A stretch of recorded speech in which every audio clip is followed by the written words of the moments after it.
Welcome to Shadow Flight Tech. Don't forget to like and subscribe. In today's video we will be talking about the discovery of the most secret Russian plane. On the 6th of September 1976, an aircraft appears out of the clouds near the Japanese city of Hakodate, on the northern island of Hokkaido. It's a twin-engine jet, but not the kind of short-haul airliner Hakodate is used to seeing. This huge, grey hulk sports the red stars of the Soviet Union. No one in the West has ever seen one before. The jet lands on Hakodate's concrete and asphalt runway. The runway, it turns out, is not long enough. The jet plows through hundreds of feet of earth before it finally comes to rest at the far end of the airport. The pilot climbs out of the plane's cockpit and fires 2 warning shots from his pistol. Motorists on the road next to the airport have been taking pictures of this strange sight. It is some minutes before airport officials, driving from the terminal, reach him. It is then that the 29-year-old pilot, Flight Lieutenant Viktor Ivanovich Belenko of the Soviet Air Defense Forces, announces that he wishes to defect. It is no normal defection. Belenko has not wandered into an embassy, or jumped ship while visiting a foreign port. The plane that he has flown 400-odd miles, and which now sits stranded at the end of a provincial Japanese runway, is the Mikoyan Gurevich MiG-25. It is the most secretive aircraft the Soviet Union has ever built. Until Belenko's landing, that is. The West first became aware of what would become known as the MiG-25 around 1970. Spy satellites stalking Soviet airfields picked up a new kind of aircraft being tested in secret.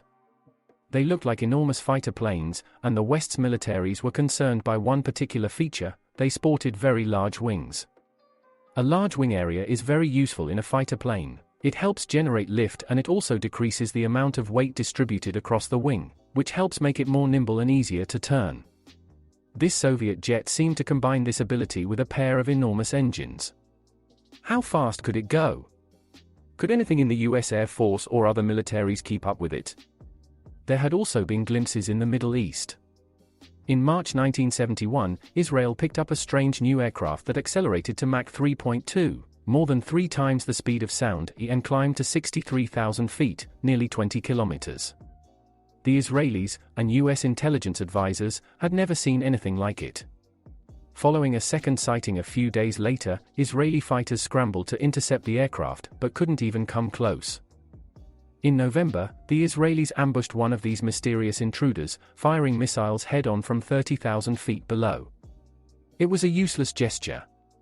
Their unidentified target streaked past at nearly 3 times the speed of sound, so fast the jet was already out of the danger zone by the time the missiles exploded.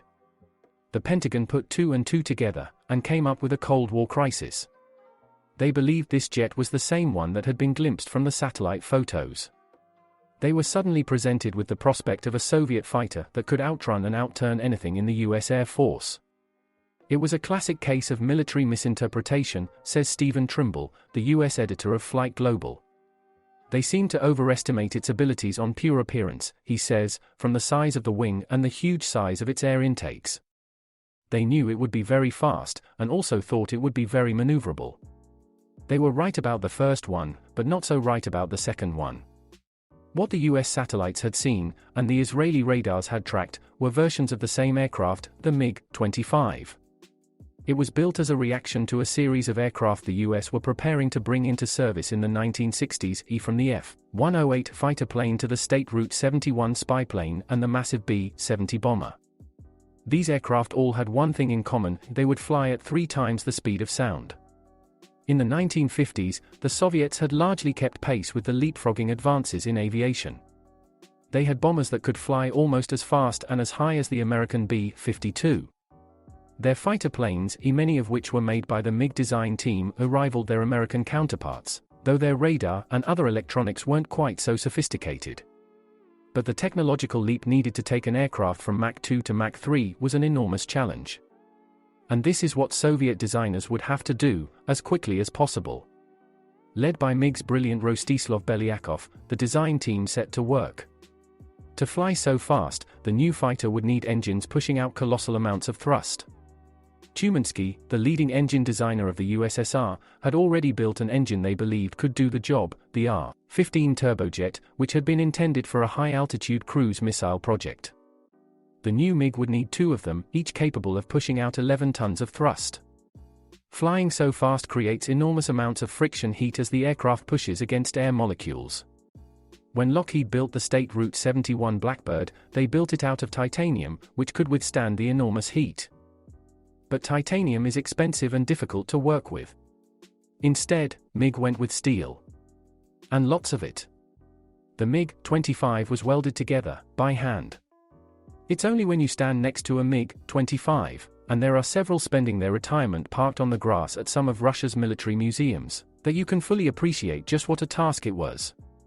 The MiG-25 is enormous.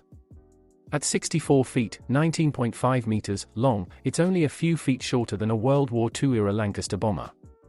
The airframe needed to be this big to accommodate the engines and the enormous amount of fuel needed to power them. The MiG-25 could carry something like 30,000 pounds, 13,600 kilograms, of fuel, says Trimble. That heavy steel airframe was the reason the MiG-25 had such large wings, not to help it dogfight with US fighters, but simply in order to keep it in the air. The MiGs were designed to take off and accelerate to Mach 2.5, guided to approaching targets by large, ground-based radars. When they were within 50 miles 80 kilometers, their own onboard radars would be able to take over, and they would fire their missiles, which, in keeping with the MiG's enormous size, were some 20 feet long, 6 m. As a counter to the American Blackbird, MiG also built a reconnaissance version, which was unarmed, but carried cameras and other sensors.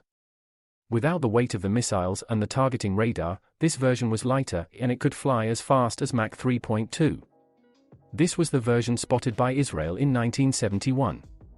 But in the early 1970s, defense chiefs in the US knew nothing about the MiG's capabilities, though they had given it the code name Foxbat. They knew it only from blurred photos taken from space and from blips on radar screens above the Mediterranean. Hatched his plan. Viktor Belenko had been a model Soviet citizen. He was born just after the end of World War II, in the foothills of the Caucasus Mountains.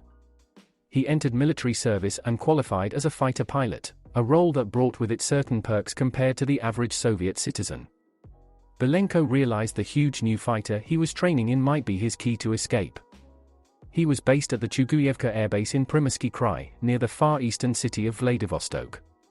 Japan was only 400 miles 644 kilometers away.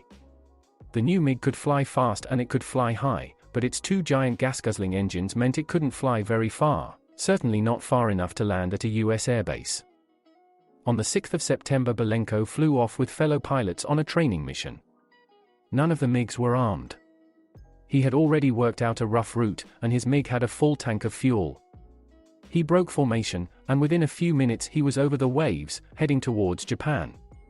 To evade both Soviet and Japanese military radar, Belenko had to fly very low, about 100 feet 30 meters, above the sea.